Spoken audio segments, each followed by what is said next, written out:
Morning, Pioneer Nation. My name is Casey Sherman. I'm the Director of Athletic Media Relations here at LIU Post. Joining me this morning to kick off our fall preview is head football coach Bryan Collins. Coach, thank you for taking some time out of camp and spending a few minutes with us here. Great to be here, Case. So, Coach, tell me a little bit about what you've seen just so, a week into camp. How's the team look so far? Yeah, I really like it's a great mixture of some very experienced veterans and some new bloods, a couple of transfers, a couple of new incoming freshmen. So it's been a good mix. It's been a good group so far. We're very early into camp, but it looks like it's been a pretty good competitive camp so far. 2017, you guys finished 8-2, which by no means is a disappointing season. But you talk to some of the guys that are on the team last year. They kind of come into camp with a little bit of an empty feeling, a little bit of disappointment by their standards. You missed out on a third consecutive Northeast 10 conference title last year. What do you think that's doing to kind of fuel the motivation and kind of set some lofty goals for this year? Yeah, I think we were disappointed in how our season ended. We kind of hit a bump in the road midway through the season last year, kind of found ourselves, and we're playing very good football towards the end of the year and thought we legitimately deserved a shot to get into the NCAA playoffs the way we were playing. And it didn't happen for us, and our players realized it was in their hands. It's nobody else's fault but themselves, ourselves, and it's in our hands to make it right. And I think they came in with that mindset this year that, we're not going to leave it up to any type of committee. We're going to, do what we need to do to get into the NCAA playoffs and win another championship. Obviously, the focal point of this team kind of the last few years has been the offense. You guys put up nearly 500 yards and 42 points a game last year. Tell me a little bit about what you've got in store to kind of stay as one of the most explosive teams here in the East region. Well, it starts with our returning personnel. Up front, we're looking at two very good offensive linemen for us that were all conference players last year. And Chris Coles, who's our captain, and James Lewison, outstanding players up front. It really does start up front with us. But we do have to replace 2 or 3 different starters up. So we've been working the mix. We have some very talented redshirt freshmen with us. It's nice to have that little mixture of experience there. But it'll depend how far we go. It'll be dependent on how we develop our offensive line. We have some great returning players that are skilled on offense. Malik Pierre is our running back. All-purpose type of back, catches the ball out of the backfield, runs the ball well, plays on special teams for us. So he's coming back from off-season surgery, looks very good so far. Tim Marinan, another captain for us, is our other backfield. He's the bigger back, but same, very versatile type of young man. And our receivers, the core of our receivers are all back. Mike Richardson's an impact player, and we have very good size on the outside with Dion Mash, Amir Crenshaw, Mike Hartgrove. So we're looking for big things from our offensive personnel and throw that into a mix. We have our transfer quarterback, Chrislaviano, who's got some big-time game experience at the Division I level, and he's got great arm strength. He's picked up the offense. It's just a matter of, getting on the same page with our receivers now and then. Kind of stole the next question right out of my mouth with that answer. You graduated, an All-American in Joe Lacey on the offensive line and the Offensive Player of the Year in Yanni Gavalis. You already mentioned Chrislaviano. What other newcomers do you have to kind of fill those voids? Well, we're looking at Ronan Guerrera, who's a redshirt freshman for us, to step in where Joe Lacey was. Ronan's been very good so far during camp, very conscientious. We know he's been injured for us as a redshirt, as a true freshman last year. Experience what it's like, but there's nothing like game experience for us. So he and Julian Singh are 2 freshmen that are looking to step in. Caruso has to replace our center, and he's been around the program. He's a 5th-year senior, so hopefully he'll be able to step in and get all the calls right for us. And so, but it's hard to replace that experienced offensive line. It's a skilled player, you can kind of pick up the production elsewhere because somebody else will step up or 2 other guys will step up. But, as far as offensive line, it's very hard to replace those type of guys. Kind of last question on the offensive side of the ball. Obviously, News 12 came out last week. Topic of conversation since then has been Chrislaviano.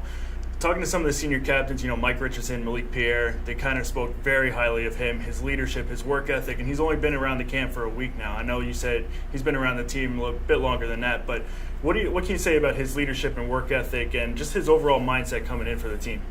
Yeah, I think what makes it more comfortable, it's not a typical situation. Chris lives in this area.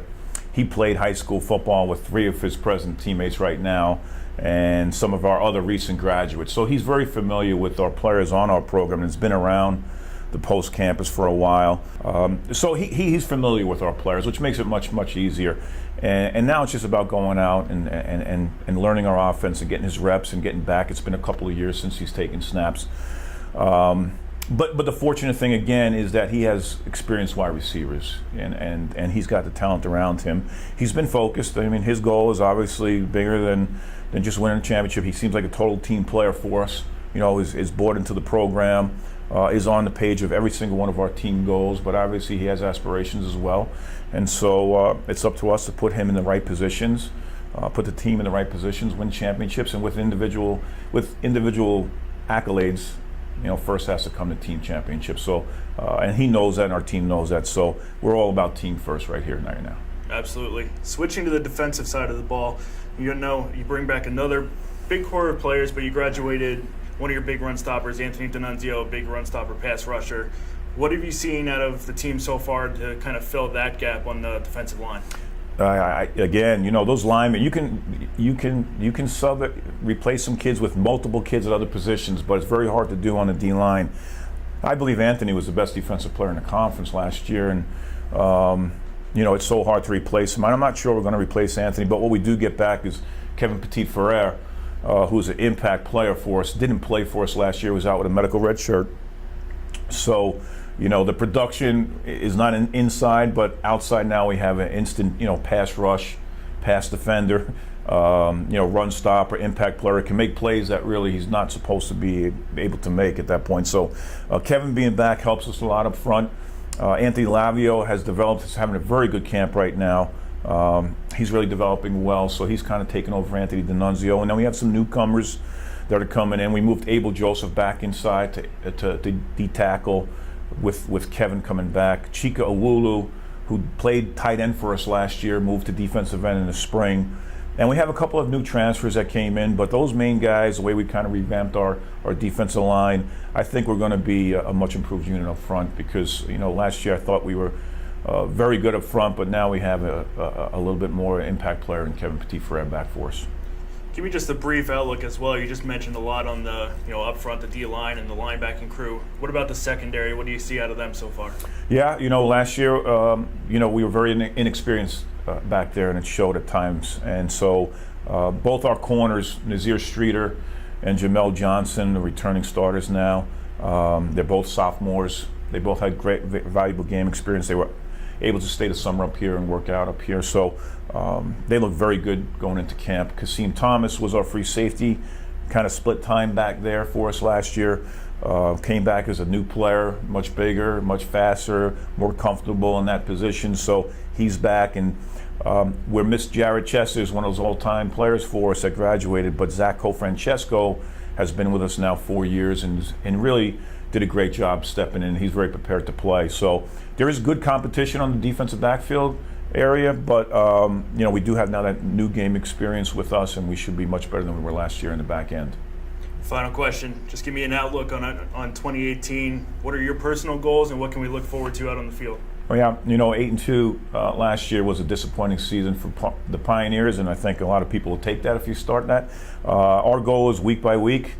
Take it week by week, win each game, and then find out where we're at. So our goals are always going to be very high here at LIU Post. You know, the first thing is to be a first-class reputation as a program, whether it's on campus, in our community, and obviously in the football field. So that's our big goal, is to make sure we're doing all those things right.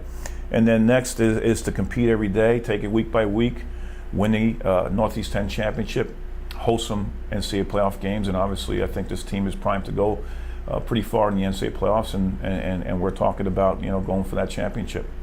Coach, we're looking forward to it. Thanks again so much for taking the time this morning to join us. Thanks, We look Casey. forward to seeing you on the field. Fans, September 8th, kickoff here in week 2.